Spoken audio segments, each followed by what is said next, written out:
नमस्कार, आप देख रहे हैं देवभूमि। आपके साथ मैं दीपिका सिंह। करते हैं खबरों की शुरुआत।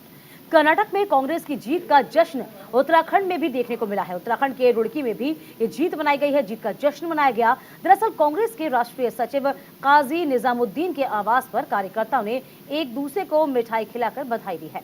काजी निजामुद्दीन को कर्नाटक चुनाव में प्रेषक बनाया गया था। कर्नाटक में कांग्रेस की जीत के बाद काजी निजामुद्दीन ने कहा कि लोग अब बीजेपी की धार्मिक भावनाओं के झांसे में ऊब चुके हैं और कर्नाटक से लोगों के विकास को लेकर वोट दिया है। साथ ही उन्होंने कहा कि बीजेपी की सरकार ने लोगों को केवल लूटने का काम किया और आगे भी कई राज्यों में चुनाव होने हैं, वहां कांग्रेस की सरकार बनेगी। ये देश लोकतंत्र और संविधान से चलता है और आगे भी चलेगा। कांग्रेस पूर्ण बहुमत के साथ देश में भी अपनी सरकार बनाएगी।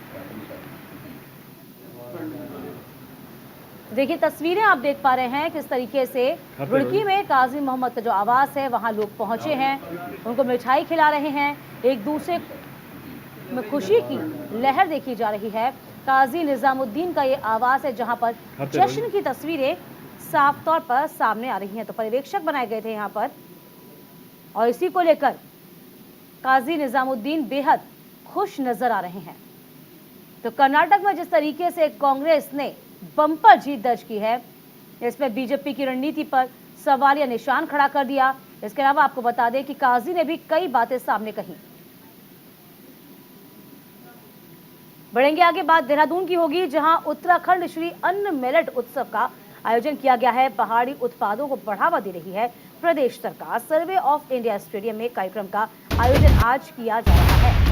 तो फिलहाल ये बड़ी खबर बता रहे हैं, उत्तराखंड की श्री अन्न मिलेट महोत्सव का आयोजन, यानी कि साफ तौर पर मोटे अनाज को लेकर प्रोत्साहन की बात सामने आ रही है। मोटा अनाज किस तरीके से स्वास्थ्य के लिए बेहद लाभदायक है। सर्वे ऑफ इंडिया स्टेडियम में इस कार्यक्रम का आयोजन किया गया है। तो उत्तराखंड श्री अन्न मिलेट महोत्सव का आयोजन आज से शुरू हो रहा है। पहाड़ी उत्पादों को प्रदेश सरकार बढ़ावा दे रही है।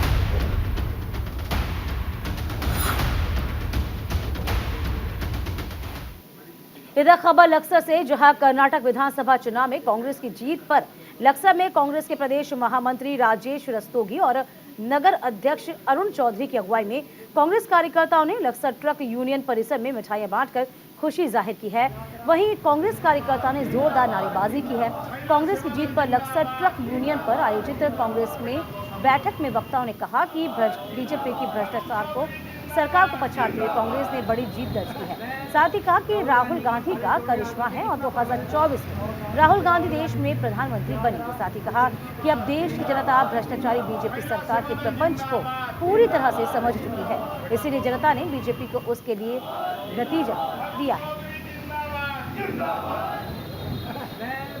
राहुल गांधी की भारत जोड़ो यात्रा से कितना प्रभावित हुआ और राहुल गांधी की यात्रा जिंदाबाद जिंदाबाद, महिला सेवा दल जिंदाबाद जिंदाबाद जिंदाबाद, बेटा जिंदाबाद, अरुण चौधरी जिंदाबाद जिंदाबाद। मैं राहुल गांधी की भारत जोड़ो यात्रा से कितना प्रभावित हुआ और राहुल गांधी की यात्रा जिंदाबाद जिंदाबाद, महिला सेवा दल जिंदाबाद जिंदाबाद जिंदाबाद, बेटा अरुण चौधरी जिंदाबाद जिंदाबाद। मैं राहुल गांधी की भारत जोड़ो यात्रा से कितना प्रभावित हुआ और राहुल गांधी की यात्रा जिंदाबाद जिंदाबाद, महिला सेवा दल जिंदाबाद जिंदाबाद जिंदाबाद, बेटा अरुण चौधरी जिंदाबाद जिंदाबाद। कर्नाटक विधानसभा चुनाव में कांग्रेस को बहुमत मिलने के बाद देश भर में कांग्रेस कार्यकर्ताओं में उत्साह देखने को मिल रहा है। हरिद्वार के बहादुराबाद में कांग्रेस के समर्थन में कांग्रेस कार्यकर्ताओं ने ढोल नगाड़े बजाकर जश्न मनाया है। वहीं इस मौके पर हरिद्वार पहुंचे पूर्व कैबिनेट मंत्री हरक सिंह रावत ने कहा कि कर्नाटक में कांग्रेस की जीत से देश में हर एक राज्य के लोगों को नई ऊर्जा मिलेगी। अभी तो कांग्रेस ने कर्नाटक में जीत की शुरुआत की है। आने वाले वक्त में विधानसभा और लोकसभा चुनाव में उत्तराखंड समेत हिंदुस्तान के हर राज्य में कांग्रेस जीत हासिल करेगी। इससे पहले उन्होंने बोंगला स्थित नवनिर्मित शनि मंदिर के भंडारे में प्रसाद ग्रहण किया। साथ ही उन्होंने कहा कि कश्मीर से कन्याकुमारी तक भारत जोड़ो यात्रा की गई है। भारत जोड़ो यात्रा का सही मायने में कर्नाटक का चुनाव परिणाम है।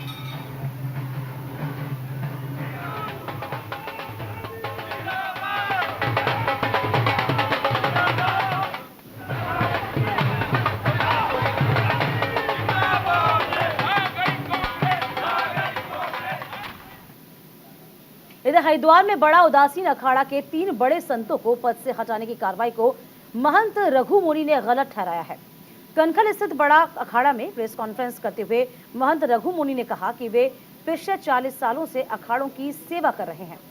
यूपी के बलरामपुर में 3 महंतों ने मीटिंग करके उनकी सहित कोठारी महंत दामोदर दास और महंत दर्शन दास को मनमानी करते हुए अखाड़ों की संपत्तियों को खुर्द बुर्द करने के आरोप लगाते हुए पद से हटाया, जो कि पूरी तरह से नियमों के खिलाफ है। आपको बता दें कि रघु मुनि ने कहा कि मामले में अगला निर्णय अखाड़ा के भेक मंडल को करना है। भेक मंडल के संत उनके साथ हैं और आगे भी वो जो भी फैसला करेंगे संत उसी का स्वागत करेंगे।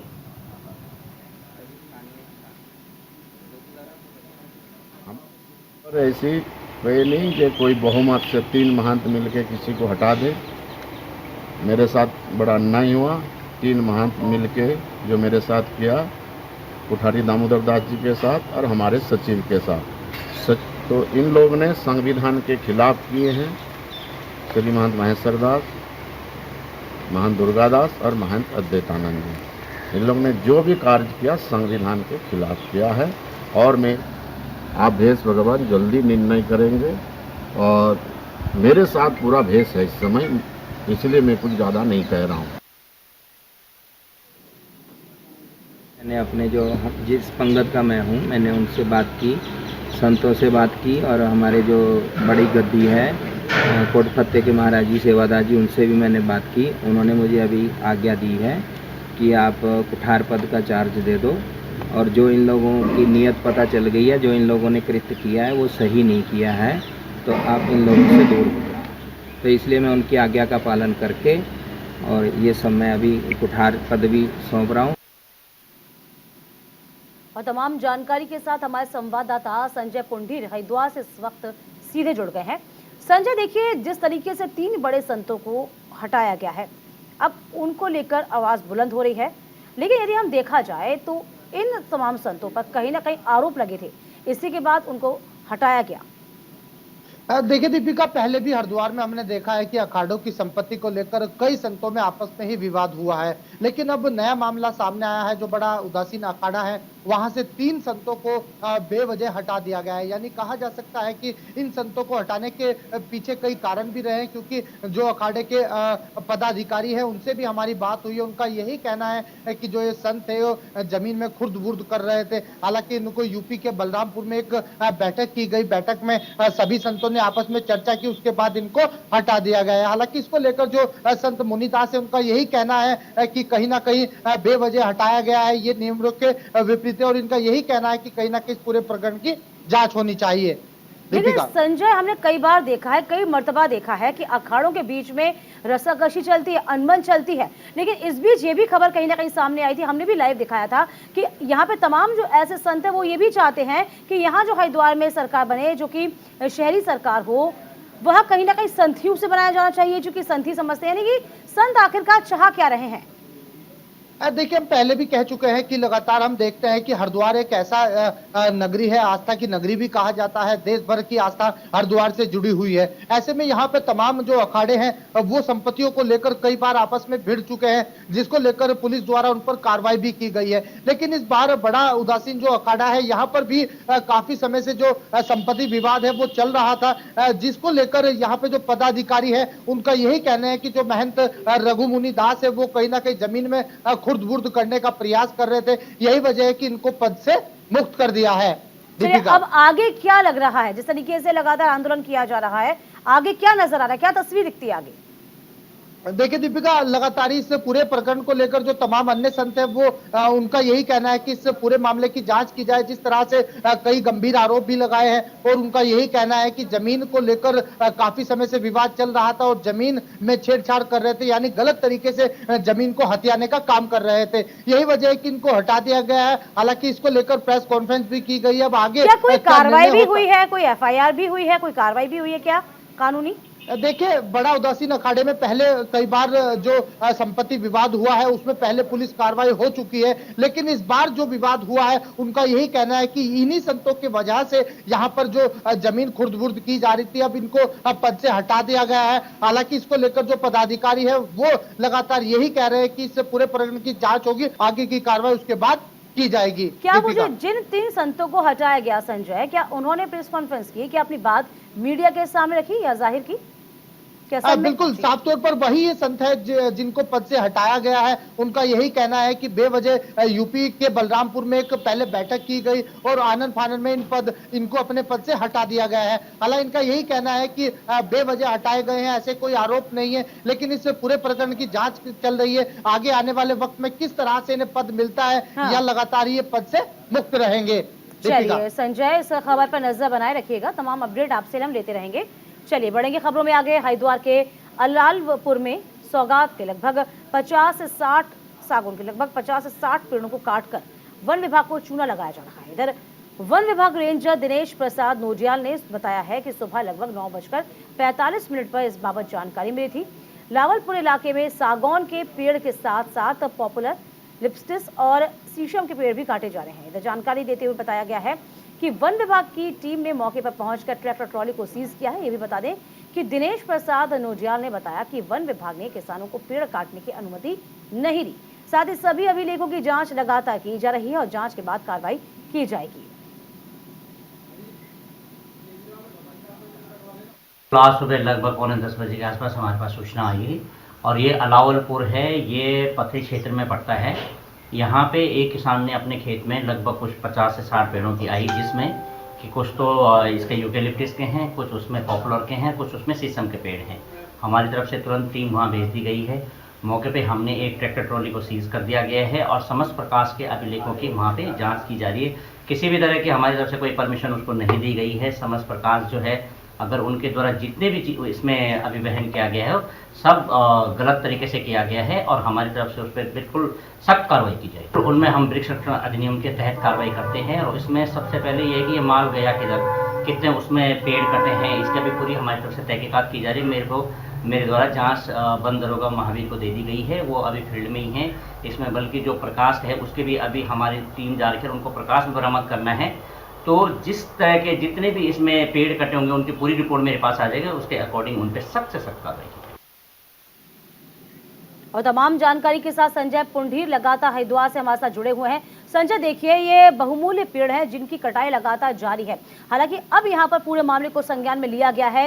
यहाँ पर तमाम ट्रैक्टर ट्रॉली को जब्त कर लिया गया, जो कि भारी मात्रा में इस तरह के जो कीमती पेड़ हैं उससे भरी हुई। लेकिन संजय, ये कोई पहली मर्तबा तो हुआ नहीं है, इससे पहले भी लगातार बहुमूल्य पेड़ों की कटाई होती रही है। तब इस मामले पर संज्ञान क्यों नहीं लिया गया? तब सख्ती क्यों नहीं बरती जा रही थी?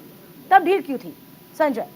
कि दीपिका, लंबे समय से हम देखते हैं कि हरिद्वार जिला एक ऐसा है, यहाँ पर जो वन माफिया है वो पूरी तरह सक्रिय नजर आ रहे हैं। हालांकि समय समय पर जो वन अधिकारी है वो कार्रवाई भी करते हैं, लेकिन बावजूद उसके जो वन माफिया है वो मनमाने तरीके से पेड़ों को काटते हैं, यानी जहां मन आया उनका पेड़ों को काट दिया। ताजा मामला भी हरिद्वार का ही है, जहां पर आप देख सकते हैं ग्रामीण क्षेत्र में अलावलपुर एक गांव पड़ता है, वहां पर वन माफियाओं द्वारा 30 से 40 पेड़ काट दिए गए हैं। हालांकि इस पूरे प्रकरण की जो अभी वन अधिकारी है वो जांच कर रहे हैं और जांच के बाद आगे की कार्रवाई की जाएगी। लेकिन जिस तरह से आप अभी जिक्र कर रहे थे, समय समय पर वन काटे जाते हैं, लेकिन जो वन अधिकारी है वो खाना पूर्ति के लिए कार्रवाई तो करती है, लेकिन वन माफिया भी देखी जाती है, क्योंकि वन माफिया जो है हमेशा से सक्रिय नजर आते हैं। वन विभाग हमेशा यही कहता है, तमाम अधिकारी यही कहते हैं कि आगे जांच की जाएगी, तफ्तीश की जाएगी। क्या कुछ साठगांठ नजर आती है क्या आपको संजय?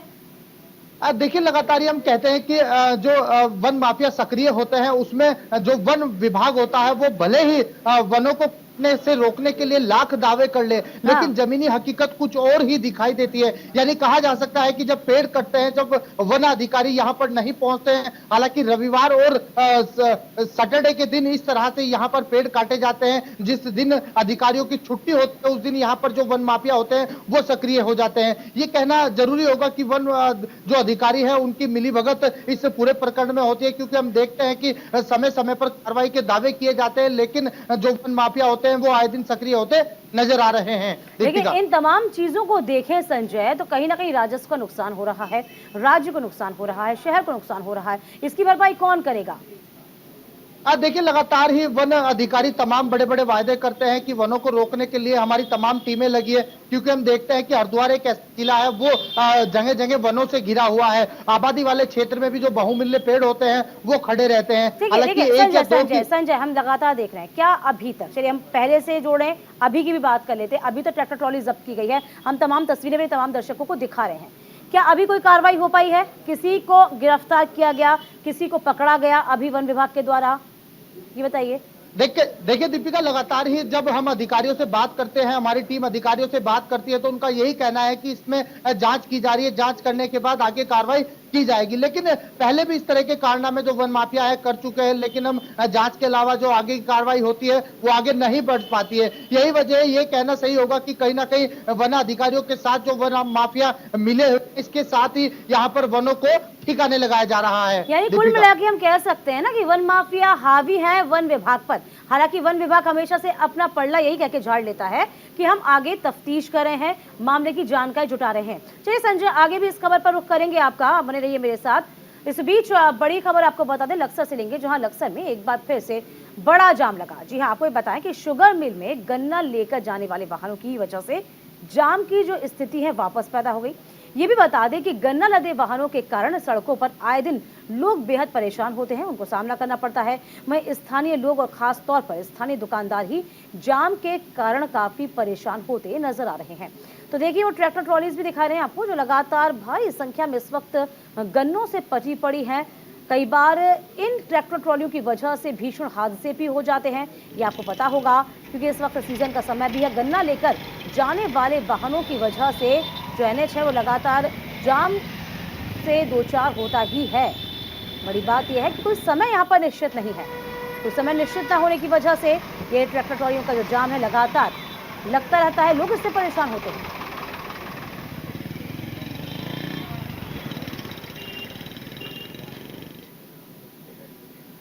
इधर चमोली में हेमकुंड साहिब की यात्रा शुरू होने से पहले ही जिलाधिकारी हिमांशु खुराना ने स्थलीय निरीक्षण किया है।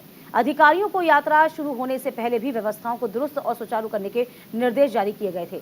आपको बता दें कि हेमकुंड साहिब गुरुद्वारे में अभी करीब 8 फीट बर्फ जमी हुई है और यहाँ लक्ष्मण मंदिर और हेमकुंड सरोवर भी पूरी तरह से बर्फ से ढका है। श्री हेमकुंड साहिब के कपाट 20 मई को खोलेंगे। इस दौरान जिलाधिकारी ने यात्रा से जुड़ी तमाम व्यवस्थाओं का जायजा लेते हुए श्री हेमकुंड साहिब की यात्रा को सुखद और जरूरी बनाने के निर्देश जारी किए हैं।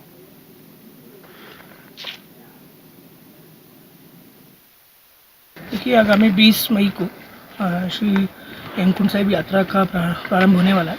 तो सभी हमारे जो जनपद स्तरीय अधिकारी हैं, चाहे वो जल संस्थान है, विद्युत विभाग है और साफ़ सफाई के लिए सुलभ है, ADC है, सभी के साथ संयुक्त रूप से पूरी यात्रा मार्ग का निरीक्षण किया गया और हेमकुंड साहिब के दरबार तक हम लोग गए और जो भी कमियां पाई गई हैं, चाहे वो सड़क से संबंधित है या पेयजल से संबंधित है या फिर नेटवर्क से संबंधित है, उसमें संबंधित जो अधिकारी हैं उनको यात्रा से पूर्व सारी व्यवस्थाएं सुचारू करने के लिए निर्देशित किया गया। हरिद्वार में वरिष्ठ पुलिस अधीक्षक के निर्देश पर जिले भर में पुलिस ने अभियान चलाकर किराएदारों का सत्यापन कराया है। सिडकुल, रानीपुर, ज्वालापुर, कनखल, हरिद्वार थाने की पुलिस ने अपने अपने क्षेत्र में अभियान चलाया है। वहीं इस दौरान सैकड़ों किराएदारों का सत्यापन किया गया। साथ ही बिना सत्यापन किराएदारों को रखने वाले मकान मालिक को नोटिस जारी किया गया है, चेतावनी दी गई है।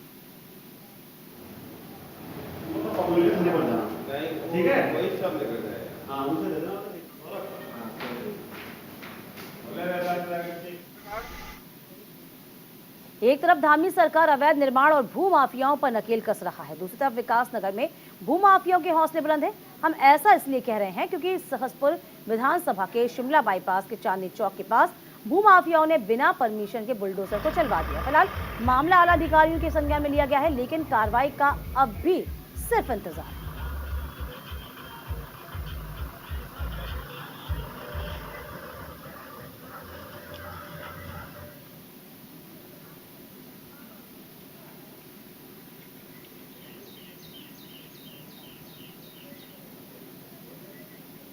और इसी के साथ देवभूमि में अभी के लिए बस इतना ही। वक्त छोटे से ब्रेक का, ब्रेक के उस पार भी खबरों का सिलसिला लगातार जारी।